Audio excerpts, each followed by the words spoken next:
पहुंचा दिया जो मंजिल मकसूद तक। वो मेरे कारवां था मोहम्मद अली जिना, नक्श बेमानी में एक रंगे हकीकत भर दिया। मर्द आहन तूने नामुमकिन को मुमकिन कर दिया। तुम्हारी फिर ज़रूरत है, यहाँ हालात ऐसे हैं, समझ में कुछ नहीं आता चलेगा ये मुल्क कैसे।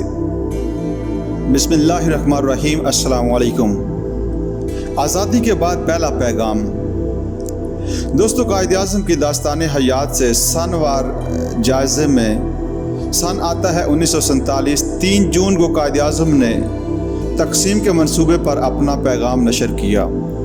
All India Muslim league council का आखिरी इजलास दिल्ली में मुनक़्क़द हुआ। कायद-ए-आज़म इस इजलास में दाखिल हुए तो कुछ लोगों ने शहंशाह पाकिस्तान का नारा लगाकर उनका इस्तकबाल किया। कायद ने सख्ती से इस नारे की मुखालफत की और मुस्लिम लीग के कारकुनों को मशवरा दिया कि आइंदा इस लफ्ज़ को फिर ज़ुबान पर ना लाना।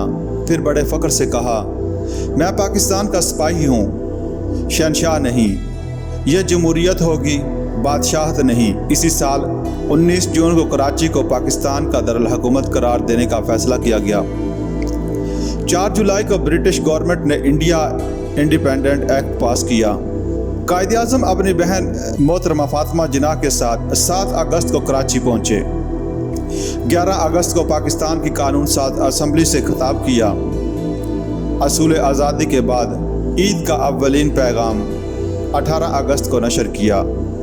लाहौर गए और हिंदुस्तान के इलाकों से जुल्म व सितम का निशाना बनकर जो महाजरीन पाकिस्तान की सरजमीन में दर्दनाक सूरत हाल के साथ दाखिल हो रहे थे, उन्हें देखा। 30 अक्टूबर को लाहौर के जलसा आम में तकरीर की और सबका हौसला बढ़ाया। 30 दिसंबर को all India Muslim league council के आखिरी इजलास में शिरकत की। 23 जनवरी को खिताब किया और कहा, इदारा अक़वाम मुत्तहिदा के चार्टर में जो असूल दर्ज हैं, मैं उनकी मुकम्मल हमायत करता हूँ, लेकिन हम लोग अपनी दिफाही तंजीम और हसूल क़ुव्वत की तरफ आंख बंद नहीं कर सकते। हमारे अपने मुल्क पाकिस्तान के दिफा की अव्वलीन ज़िम्मेदारी हमारी अपनी है। कायद-ए-आज़म ने 14 फरवरी 1948 को सभी दरबार से खिताब करते हुए फरमाया, ये मेरा ईमान है कि हमारी निजात इन सुनहरी असूलों पर अमल दरामद में है जो अज़ीमुल मर्तबत मुकन्नन आज़म पैगम्बर इस्लाम सल्लल्लाहु अलैहि वसल्लम ने अता फरमाई हैं। आइए हम लोग अपनी जमहूरियत की बुनियाद इस्लाम के सच्चे तसव्वुरात पर इस्तवार करें। खुदावंद मुतलक ने हमें ये तालीम दी है कि अमारात व हुकूमत के बारे में अपने मामलात को बाहमी मुशावरत से तय किया करो। 19 फरवरी को एक नशरी तकरीर के ज़रिए कायद ने बशिंदगान ऑस्ट्रेलिया को मुखातब किया, लेकिन आप लोग हमारे बारे में किसी गलती में ना पड़ना। पाकिस्तान को थियोक्रेसी यानी पापाइयत नहीं, ना इस किस्म की कोई और चीज़। कायद-ए-आज़म ने 21 फरवरी को मलीर कराची में फ़ौजी रेजिमेंट के अफसरों और जवानों से खिताब करते हुए तलकीन की, अब तुम लोगों को इस अमर की निगरानी करनी है कि इस्लामी जमहूरियत, इस्लामिक डेमोक्रेसी, इस्लामी अदल व इज्तिमाई, इस्लामिक सोशल जस्टिस और एक इंसान और दूसरे इंसान के माबैन बराबरी और मसावात की तरक्की आपकी अपनी सरजमीन के अंदर फैले फूले, तभी क़याम पाकिस्तान का मकसद पूरा हो सकेगा।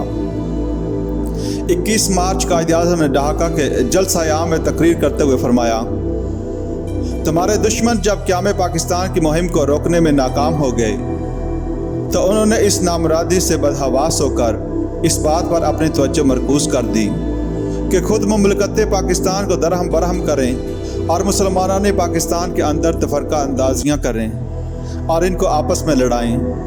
1 जुलाई को कराची में कायद-ए-आज़म ने स्टेट बैंक ऑफ पाकिस्तान की इफ्तिताही तकरीब से खिताब किया और फरमाया, हमें अपनी तकदीर साजी का काम खुद अपने निज़ाम और अपने सिस्टम की बुनियाद पर अंजाम देना है और दुनिया के सामने एक ऐसा माशी और इक़्तिसादी निज़ाम पेश करना है जो मसावात इंसानी और अदल इज्तिमाई के सही और सच्चे इस्लामी तसव्वुरात पर मबनी हो। 7 अगस्त 1948 को ईद उल फितर के मौके पर कायद-ए-आज़म ने सारी दुनिया के मुसलमानों को एक आखिरी पैगाम दिया और इसमें फरमाया, मेरी आखिरी तमन्ना ये है कि आलम इस्लाम का एक मुत्तहिद महाज कायम किया जाए। 14 अगस्त 1948 को پاکستان کے پہلے یوم آزادی کے موقع پر قائد اعظم نے قوم کو آخری پیغام دیا۔ اس کے بعد وہ زیارت سے کراچی واپس تشریف لائے جو ان کی سرزمین پیدائش ہے، اور یہیں آ کر انہوں نے 11 ستمبر کو آخری سانس لی۔ انا للہ و انا الیہ راجعون۔